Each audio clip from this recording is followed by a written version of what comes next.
मैं तेरे आगे हाथ जोड़ती हूँ। तू चाहता है तो मैं तेरे छोटी बहू आप क्या कर रही हैं? अब इतनी जल्दी तो मुझे मिल नहीं सकता, इसीलिए आपको इलाहाबाद जाना होगा। इलाहाबाद? मैं तो कहती हूँ आप रोज ही इसी तरह मेरे साथ निकल आया कीजिए। देखिए जल्द ही आप ठीक हो जाएंगे। मैं उनकी खुशियाँ बर्बाद करके रख दूंगी। चुन्नी, ये सब ठीक नहीं है। चुप वृंदावन। साले साहब बहुत गड़बड़ हो गया। वो अपनी जो नई दुल्हन है ना, वो सीढ़ी से लुढ़क कर गिर कर बेहोश हो गई। क्या? वो तो दोबारा गर्भ से थी ना? होने वाला बच्चा कैसा, ठीक तो है? पता नहीं, डॉक्टर बाबू आए हुए हैं, वो देख रहे हैं। भगवान न करे अगर नई दुल्हन और बच्चा को कुछ हो गया तो हम लोग नन्हे बाबू को क्या मुंह दिखाएंगे? क्यों? नन्हे बाबू कहाँ हैं? अरे नन्हे बाबू तो वो विदु सरकार के साथ में खदान पे गए हुए हैं। अच्छा हम चलते हैं, जाके देखते हैं नन्हे बाबू आए कि नहीं आए। हम चलते हैं। मुझे बताना चारुलता के बारे में। हम बताएंगे आपको।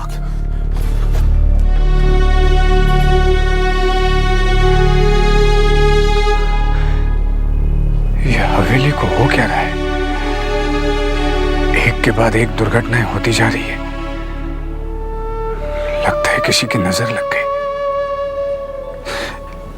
हे भगवान, रक्षा करना। जय मां।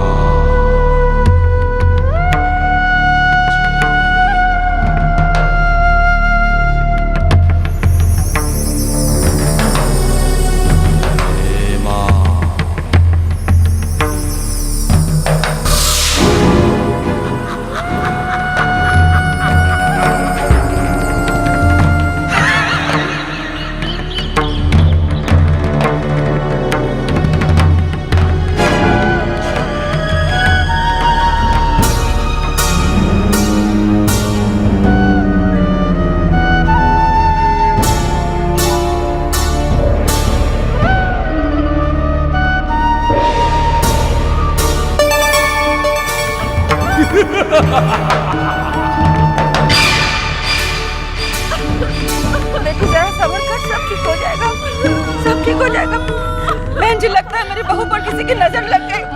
देखिए दर्द के मारे कैसे तड़प रही है। हे भगवान, मेरी बहू और उसके बच्चे पर रहम कर भगवान।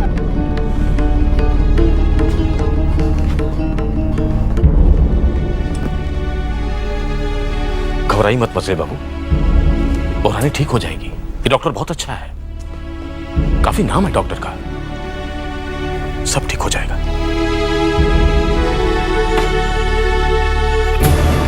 प्रणाम चाचा। अरे नन्हे, कहाँ रह गए थे तुम? सीधा आपके पास ही आ रहा हूँ चाचा। वो काम चल रहा है तो विदु सरकार को वहीं छोड़कर आ रहा हूँ। तुम्हें चारू के बारे में कुछ पता चला? चारू के बारे में? क्या हुआ उसे? तुम अंदर जाओ, डॉक्टर उसे देख रहा है, वो गिर पड़ी थी। क्या?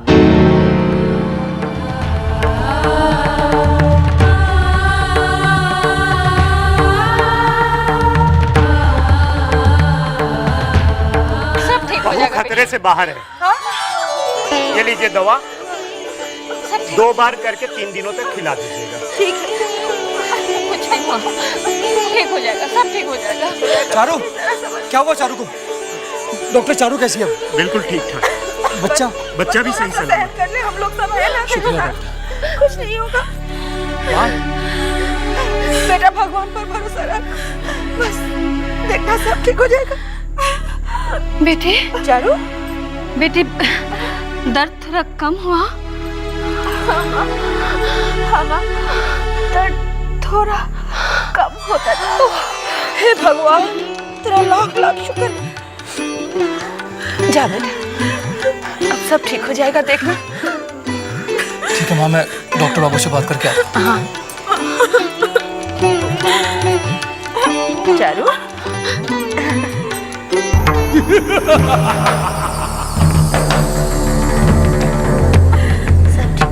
देखना। बड़ी माँ, पिंजरे का वो तोता मर गया। क्या? हाँ बड़ी माँ।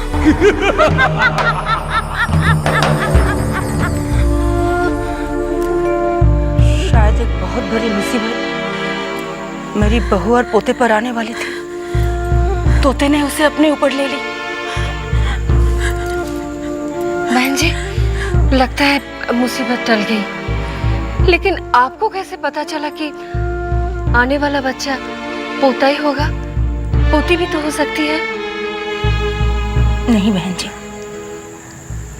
हमारे खानदान में पहला बच्चा लड़का ही होता है। जब मेरे पति की मौत हुई थी तो हवेली का एक जानवर मर गया था। आज जब मेरी बहू गर्भ से है तो एक तरफ वो सीढ़ी से गिर पड़ी और दूसरी तरफ हवेली का तोता मर गया। लगता है इस हवेली पर किसी की बुरी नजर लग गई है। मुझे सब पता है बेटी, तुम्हारा कोई भी दुख मुझसे छिपा हुआ नहीं है। मैं तुम्हारे बचाव की व्यवस्था करके ही आया हूँ। हाँ बाबा, आप ही कुछ कीजिए। तुम्हें घबराने की जरूरत नहीं है। मैं तुम्हें एक ताबीज देता हूँ। इस अमावस्या की रात स्नान ध्यान करके अपने शयन कक्ष के पूर्व दिशा वाले कोने में इसे स्थापित कर देगा। सब ठीक होगा, भगवान भला करेंगे। कल्याण हो, सदा सुखी रहो।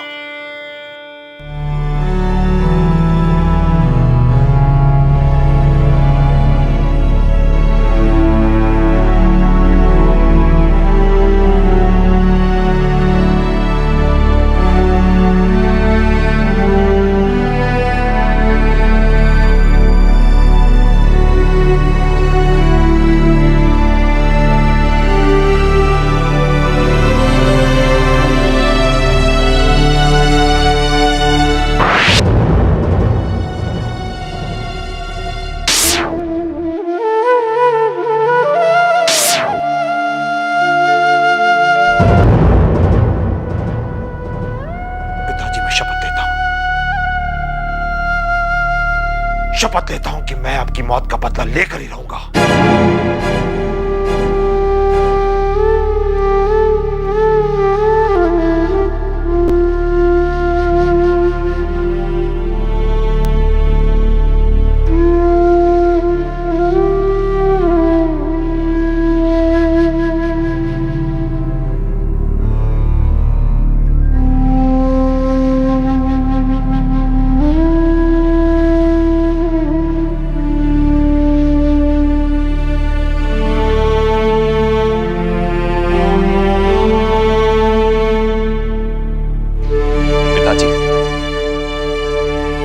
पिताजी, मैं आपकी वो इच्छा तो पूरी नहीं कर पाया, मगर मैं वादा करता हूं पिताजी, वादा करता हूं कि आपकी चिता पर जो कसम मैंने खाई थी उसे जरूर पूरा करूंगा, हर हाल में करूंगा। तू घबरा मत, सब ठीक हो जाएगा। और चारू भी तो मेरी एक भी सुनती नहीं है। कितनी बार उसे कहा है कि शाम होते ही अपने कमरे में आ जाया कर, मगर कहाँ, अभी तक उसका बचपन आ गया नहीं। तुम क्या कह रही हो माँ? मेरी कुछ समझ में नहीं आ रहा है। तुझे मैं कैसे समझाऊं बेटा, मेरी बहू खूबसूरत है, उसे बुरी नजर लग गई है। खैर तू हिम्मत रख, सब ठीक हो जाएगा, हम सब हैं ना। माँ तुम थोड़ी देर बैठो ना चारों के पास जाके। अच्छा बाबा, जाती हूँ। वैरव बाबू जी, ये मोती बाबू और सागर बाबू को क्या हो गया, अब तक नहीं आए? कहा तो था कि समय पर आ जाऊंगा। सरकार, गजब हो गया, हम लुट गए, बर्बाद हो गए। क्या बक रहे हो? सरकार, कोयले की खदान से कोयला नहीं पत्थर निकल रहा है। क्या? कहीं तुम्हें धोखा तो नहीं हुआ है? नहीं सरकार, धोखा नहीं हुआ, मैं अपनी आंखों से देख कर आ रहा हूँ। और इंजीनियर ने भी कहा है कि इस खदान में कोयला नहीं है, सिर्फ पत्थर ही पत्थर है। पत्थर निकल रहे, कोयला नहीं? लेकिन पहली खुदाई में तो कोयले निकले थे। यही सवाल मैंने इंजीनियर से पूछा। उसने कहा ऐसी खदानों में ऊपर ऊपर कोयला रहता है और अंदर में सिर्फ पत्थर। ऊपर ऊपर कोयला रहता है, सिर्फ पत्थर? पत्थर निकल रहा है, कोयला नहीं। ये नन्हे, ये लोचन, नन्हे को बुला के ला।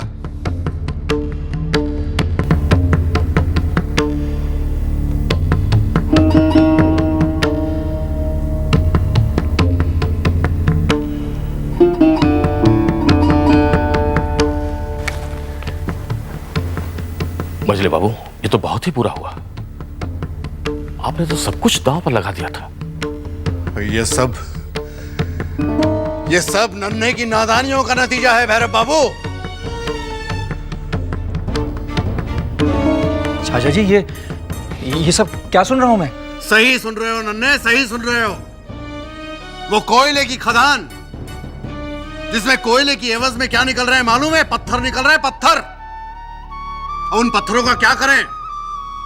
उन पत्थरों पे अपना सर फोड़े हम? कितनी बार तुम्हें समझाया था, ये सब तुम्हारी जिद का नतीजा है। हमने समझाया था तुम्हें कि ये व्यवसाय हमारे बस का नहीं है, हम जमींदार हैं, नहीं होगा हमसे ये सब। लेकिन नहीं, तुमने हमारी एक नहीं सुनी। आज तुमने एक ही झटके में हमें आसमान से जमीन पे गिरा दिया, एक ही झटके में। जो होना था सो हो गया, इसमें नन्हे बाबू का कोई दोष नहीं। नहीं, दोष किसी का नहीं है, दोष नन्हे का नहीं है, बल्कि मैं तो ये कहूंगा कि दोष किसी का नहीं है। दोष हमारा है कि हमने बिना सोचे समझे गलत कदम उठा लिया। चाचा जी, आपका गुस्सा जायज है, मगर यहाँ दोष ना तो आपका है और ना ही मेरा है, बल्कि दोष उसका है जिसने हथेली पर मुझे चांद दिखाया है, जिसने मुझे झूठे सुनहरी ख्वाब दिखाए हैं, जिसने दोस्त बनकर दोस्त के सीने में खंजर घोपा है। काश इस नन्हे लाल को मैं पहले पहचान गया होता तो कम से कम ये बर्बादी हम अपने अपनी आंखों से नहीं देखी होती। लेकिन चाचा, मैं उसे किसी भी हालत में छोड़ूंगा नहीं, मैं उसे छोड़ूंगा नहीं चाचा।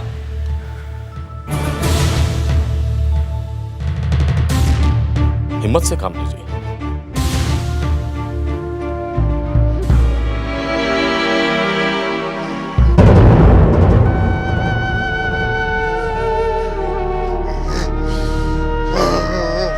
कोशवाल, नत्थू सिंह, अरे कहाँ मर गया बंसी?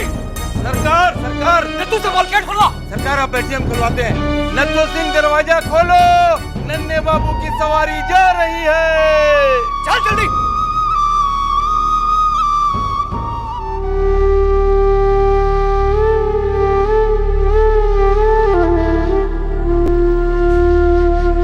पता नहीं इस हवेली में क्या होता जा रहा है। एक मुसीबत से पीछा छूटता नहीं, फिर दूसरी आकर खड़ी हो जाती है। मेरी तो समझ में नहीं आता है कि ये सब कुछ मेरे बेटे के साथ ही क्यों होता है। जब भी कोई अच्छा काम करने जाता है तो बुरा हो जाता है। और मजले को तो बस एक बहाना चाहिए नन्हे को गुनहगार ठहराने के लिए। सासू माँ, मुझे तो बहुत डर लग रहा है। नहीं बेटी, तुझे चिंता करने की कोई जरूरत नहीं है। तू ज्यादा सोचेगी तो बच्चे पर असर होगा। मैं हूं ना। सासू माँ, मुझे बहुत चिंता हो रही है। वो बहुत गुस्से में नन्हे लाल के पास चला गया।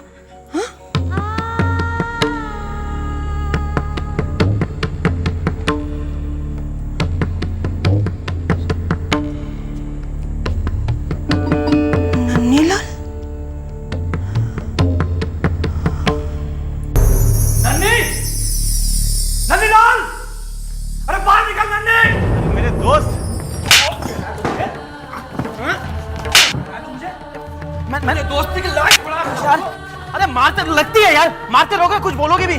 बोलूं क्या मैं? तूने मुझे धोखा दिया है।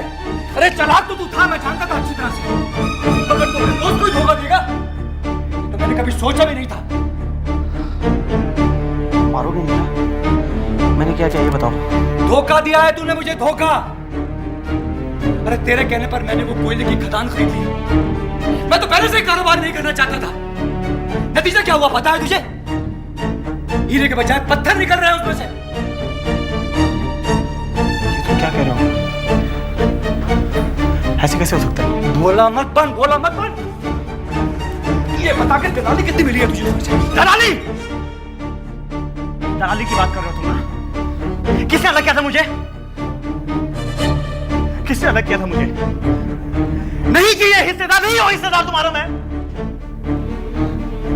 दलाली की बात करते हो तुम।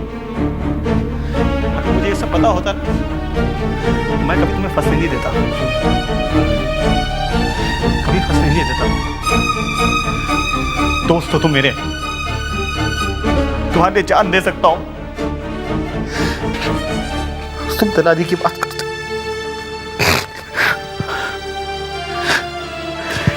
एक पैसा नहीं मिला मुझे, मैं समझ सकता हूं तुम्हारे साथ क्या हो रहा है। अगर तुम नुकसान नहीं उठाओगे तो फायदे का हकदार भी नहीं हो तुम। फायदा वही उठा सकता है जो नुकसान उठा सके, मैंने भी वही किया है। लेकिन मैं समझ सकता हूं तुम्हारे साथ क्या हो रहा है। हवेली में तुम अकेले हो, सब कह रहे हो ये तुमने क्या किया, ये क्या किया तुमने। लेकिन अपने दोस्त पर कभी उंगली मत उठाना तुम, क्योंकि तुम्हारे साथ मैं कभी गद्दारी नहीं कर सकता। फायदे का हकदार वही होता है जो नुकसान उठा सकता है, यही व्यवसायी है। लेकिन तुम लोग कैसे समझ सकते हो, बस मार सकते हो, लगती है। हम तो नीचे से उठकर यहां तक पहुंचे। मुश्किल क्या होती है हमसे पूछो, हवेली तो हमें कभी मिली ही नहीं, बस दूर दूर से हमने देखा है खाली। लेकिन दोस्ती निभाते हैं हम। तुम्हारा जो नुकसान हुआ है, अगर 2-3 हजार का नुकसान होता तो मैं अभी भर देता, अभी भर देता, हटाओ, मैं सब भर देता मैं। लेकिन लाखों की बात है, कहां से लाऊं मैं। लेकिन मैं तुम्हारा भी साथ दूंगा मैं।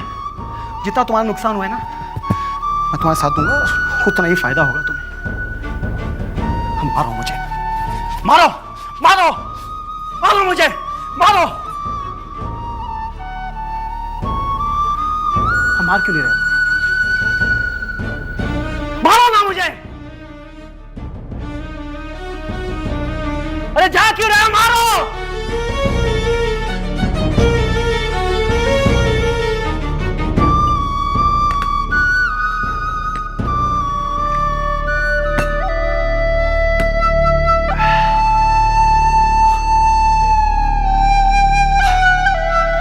व्यवसाय का पहला असूल, अपने बाप पर विश्वास मत करो।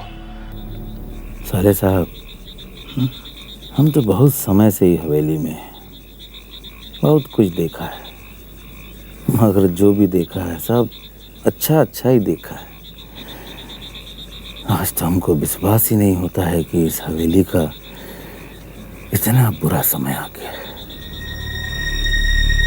मगर हमारा मन कहता है कि जरूर कोई ना कोई है जो ये हवेली को बर्बाद करने में तुला हुआ है।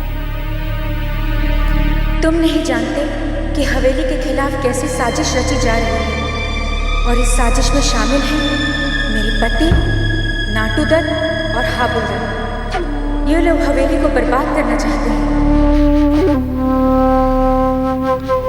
क्या हुआ साले साहब, क्या सोचने लगे? प्रीति ने हमें पहले ही चेतावनी दी थी, लेकिन हम कुछ नहीं कर सके, कुछ नहीं। मुझे उस ननीलाल पर इतना गुस्सा आ रहा है बंसी, इस सब में उसी का हाथ है।